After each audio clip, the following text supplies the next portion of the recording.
It started on a Tuesday. The silence, not just quiet.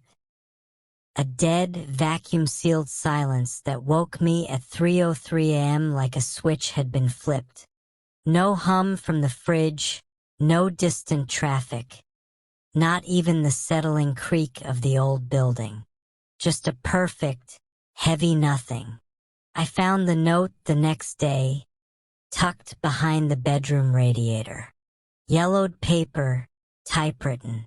Rules for 3 a.m. The last rule made my skin prickle. The worst thing it can do is make you forget. It wants you to break the rules again. I laughed.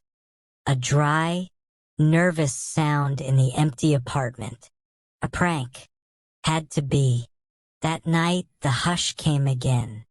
This time, I heard it. A soft, wet squelch in the hallway. 1. Pause. 2. My breath locked in my throat. The rules echoed in my head. Count them. 3, 4, 5. They were slow, deliberate, like something testing the floor. 6, 7. They stopped. Right outside my door. The silence that followed was a physical pressure.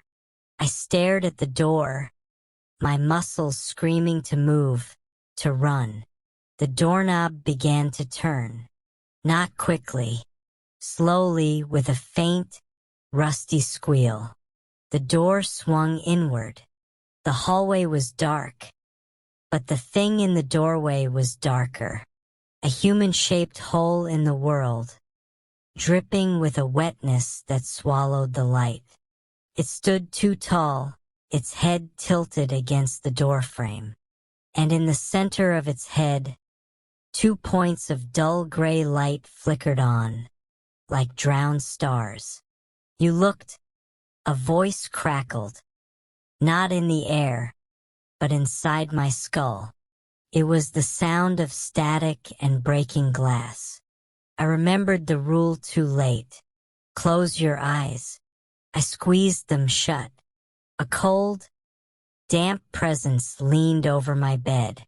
The smell, rainwater, blood, and rotting honey, filled my nose. A viscous drop hit my forehead, burning like ice. You will forget. The voice hissed inside me. You will think it a dream, and tomorrow night, you will be surprised again.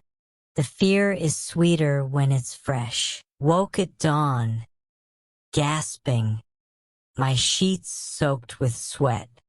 The door was closed. The room was normal.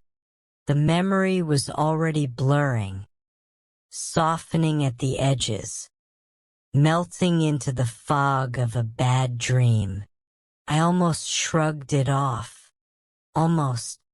But a sliver of the terror remained. A frozen splinter in my mind.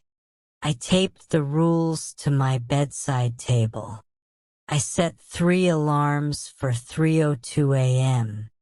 I rehearsed it like a mantra. Don't move.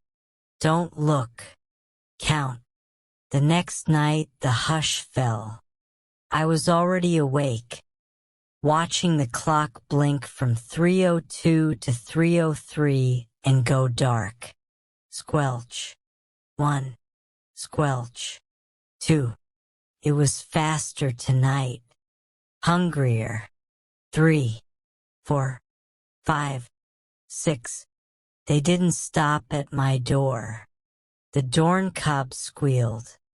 The door opened. The dripping shadow filled the frame, its gray star eyes burning into the darkness where I lay, perfectly still. It took a heavy, wet step into my room. Squelch. 7. It was learning.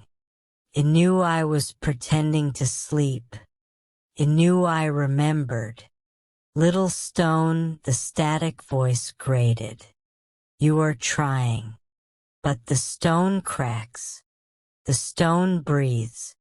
I held my breath. My lungs burned. It leaned closer. I could feel the cold radiating from it, could hear the soft, dripping patter of its form on my floorboards.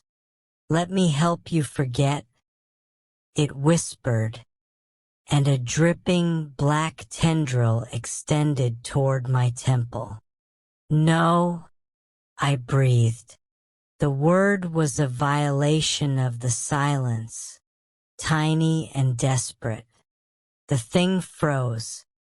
The gray lights of its eyes brightened, not with anger, but with a terrible, gloating joy. "You spoke." It was the worst thing I could have done. I had given it a new sound to taste. The tendril touched my skin. The cold was absolute. The memory of the night before, the sharp, clear terror, was siphoned away, leaving only a vague, formless dread. I felt my certainty dissolving. It was just a dream. A new, soothing voice murmured in my mind. "There are no rules." The thing withdrew. The door closed. I woke at dawn, confused. Why was there tape on my bedside table? Why did I feel this deep, unnamed anxiety? I peeled the tape off, crumpled the stupid paper. Nonsense. Tonight I am tired. So tired. I will sleep through the night, I'm sure of it. But a part of me, a small frozen part, is already waiting. It's counting down the minutes until 3:03. It's listening for the first wet footstep in the hall.